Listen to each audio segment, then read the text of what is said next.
dubbatamee jira. Waaqummaan Yesuus ishii dubbadhu waan fixatte see dhiifama.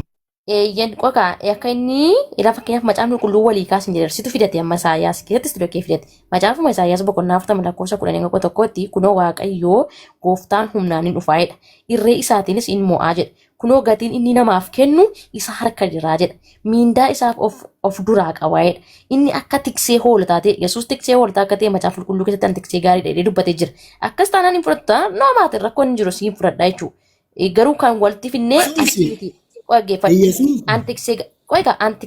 antiksee hoolotaa isaa antiksee gaarii dheera Yesuus eenyu garuu keessa isaanii murtatu dheera waan ta'eef Waaqayyoo akka ta'es matti ragaasii ba'achuus ammoo hoolotaa isa hin tiksaa'edha ilmoolee harkaa isaatiin walitti hin sassaabaa'edha kaasutti isaan hin baataa'edha haadhotii hoolotaa warra hoossanis suuta jedhee hin oofaa'edha hin fudhattaare isa kana tikseen gaarii ana dhadhee wangeela Yohaannis boqonnaa Kudhan tokkotti dubbata. Yesuus immoo tikseen gaariin anaa tikseen gaariin lubbuu isaa hoolotaaf kennu anaa jedhe. Kanaafiyyuu Waaqayyo akka dhufe asumattuu lafa sii kaa'eera. Fudhattaare. Oy, mee Dooktar waa dubbanna jedhamee yaa dubbatu qaime. No, si wajjin qabannee maaliif abbaa argite dabarsitaati si jammara. Si wajjin himee waan kana hin qabanne. Dhiifama qorqalchi yoo na jamiin dhaabsifna yoo ati na jamiin hin dhaabsifna. Jechuun anaaf si yaamte an xumuree bahuuf hojii waa tokko waliisin waan amma asittuutti dubbatamaa jiru kuni lakkoofsa 6 irratti yoo dhattee dubbifte kan kana dhugoomsu immoo garbicha akka ta'e kan kana dhugoomsu ammallee ifa akka ta'e Lukaas 2:32 irratti yoo ilaalte akka Yesuusiif dubbatame ifatti dubbatamaadha yoo ishiin diddellee yoo ishii wanni jettellee kan ammoo ishiin amma haasuttu kana bakka biraatti yoo jiraate nuufaa fiddu akka inni Waaqayyo jedhee asittuutti yoo dubbatamee raate nuufaa fiddu ammoo Isaayyaas raajichaa Isaayyaas raajichaa irratti kan amma laali waa'ee garbicha haasamu jiru kun ifaa biyya lafaa kan Lukaas keetti moo yeroo inni mirkaneessu fudhattaami garbicha ta'uu isaa irratti mirkaneessee jira garbicha akka ta'u diduu jira indinne no diduu jira bara no indidu no jechuun mata dureen keessa mitiin jedhe tokkoffaa waan inni afaan isaa kee abaasee morme yaa obboleessa kiyyaan macaafa falmaan jiru waa inni afaan isaa kee abaasee sanatu mitiin siin jedhe anamma morme hayyee wanta inni nama Isaayyaas boqonnaa 49 lakkoofsa 6 dubbatame kana qoy abbaate wanta inni caafata qulqullaa'aa dubbifne boqonnaa Isaayyaas boqonnaa 49 lakkoofsa 6 kan dubbatame Luqaas irratti dhaqee garbicha jedhee mirkaneessee fudhatteetta miti isa kana. Laal tokko faan didaa jirta maaliif jennaan kan Yesuusiin Yesuus akka ta'een siin jedhe garbicha akka ta'e Yesuus fudhatteettaami rakkoon qabu bar.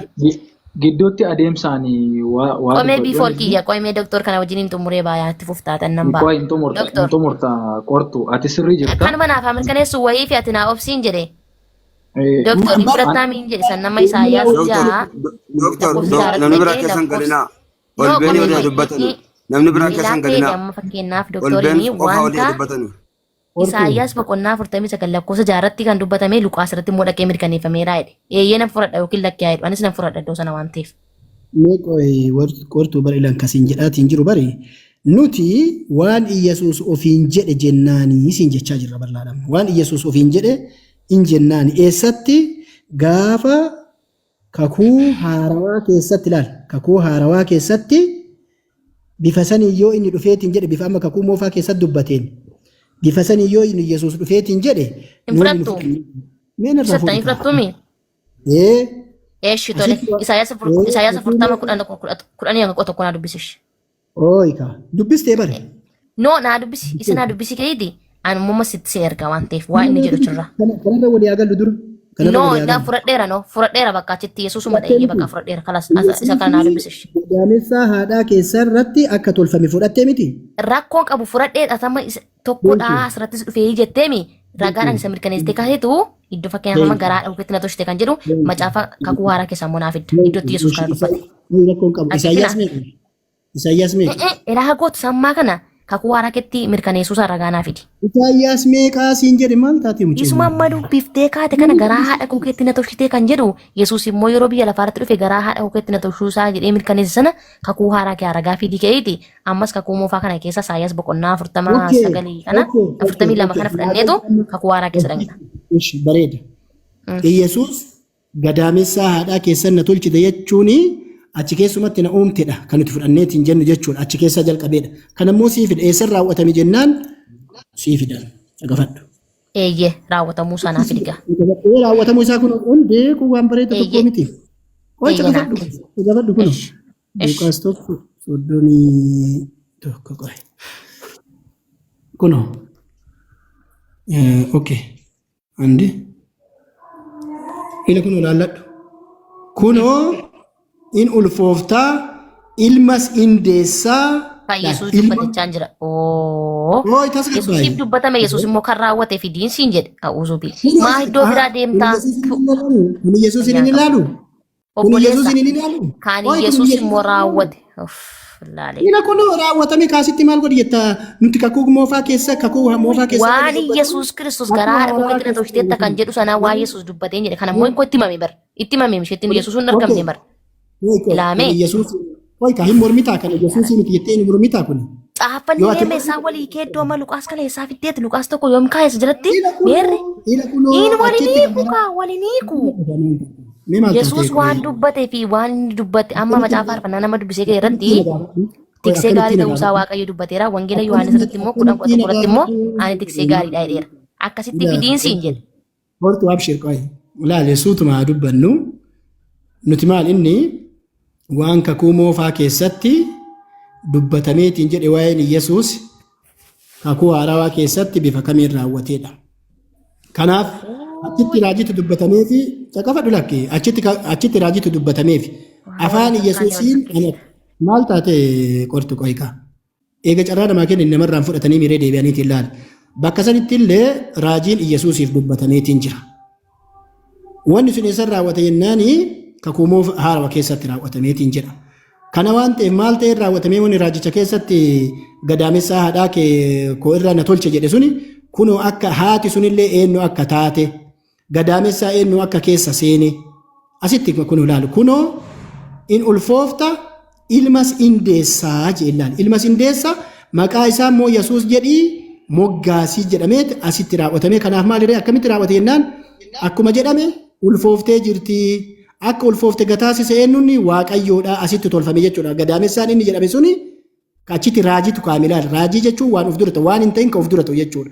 Eessan raawwatamee garaa haadha maannu ulfaa ta'eeti gadaamessaa Maariyaamii keessatti ulfaayamee achi booda ilmi dhiiraa suni dhalatee jechuudha. Olbeen waan caaffanni qulqullaa'an hin jenne yoo itti dabaltu si gaafachisa.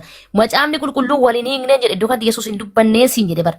Bakka itti Yesuus Kiristoos raawwiidhaan agarsiisa. Amma fakkeenyaaf macaafa Isaayyaas 42 irratti Waaqayyo tiksee gaarii akka ta'e dubbatee ga'e. Yesuus immoo wangeela Yohaannis boqonnaa 11 irratti ani tiksee gaariidha jedhe. Akkasittiin fidii kan walii ku fidi. Kun hin hiikuu san? No, hin hiiku. Hin jenne kan. Ini an sejambar bakka kamitti ile waan biyya lafaarratti iyyuu kun kan amantii miti kitaaba ni hiika jechuun barii jechi sun yookaan kallattii mana akkasitti dhufuu miti amma laali wanni ati beekuu qabdu. Lakki ati nan barsiistu caafata qulqullaa maaliif jala taa'ee iyyuu si situ nu barsiisa moo caafata qulqullaa abboon irraa uffatu. Naa caqafadhu waan tokko illee xiqqoo nan barsiiftu ka jedhu kanallee Sertifikeeta baasisitti. Nan barsiistu macaafni qulqulluun jala kaa'ee jira. Macaafa faarfannaa 69 Qorontos 2:6 Isaayyaas 42 Isaayyaas 42:7 akkasitti walii kee jira. Yesaa fideeti yoo Luqaas tokko. Caqafadhu laalee barsiisaa ta'uuf maal fakkaate ragaa qabaachuu harkaa. Luqaas boqonnaa 13:29 dhaqii baafadhu isa kana hiikeef yoo barbaade. Mul'ata Yohaannis 7:16 hamma 17 dhaqii dubbifadhu. Okay, ragaa qabaan siin jedhe ragaa qaba barsiisuu akka danda'u ragaa naa kennameeti jira. Aya, anaan na barsiistaasi. Hin dandeessu irraa fudhatu hin dandeessu. Ragaa irraa afurichatti na barsiistu fudhattee. Wanti ragaa irraa fudhatu hin dandeessu qabadhu achumatti sanii. Ammaaf itti al tokko mee silachan al tokko itti himeme. Anaa fi banamaa hin dubbatina waan tokko macaafa fakkeenyaa boqonnaa 8 nu baname ustaas dafaa achuma irra dhaabataati. Fakkeenya boqonnaa ustaas nu banaa ustaas. Ustaas ulbiin waan macaafa fakkeenyaa.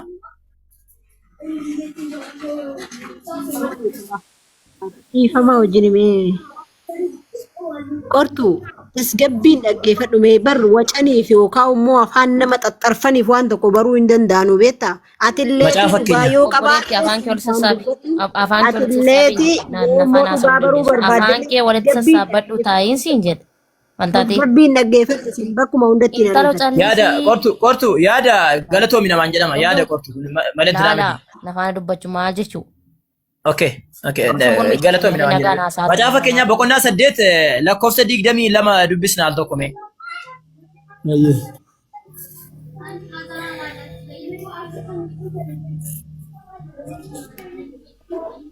Waaqayyo jalqaba hojii isaatitti hojii isa bara durii sana hundumaa dura na uume timbitiin kun kan eenyuti ilaa timbitii kana irratti fa'i yoo dubbattan akka bakkam Waaqayyo Takka ame. ande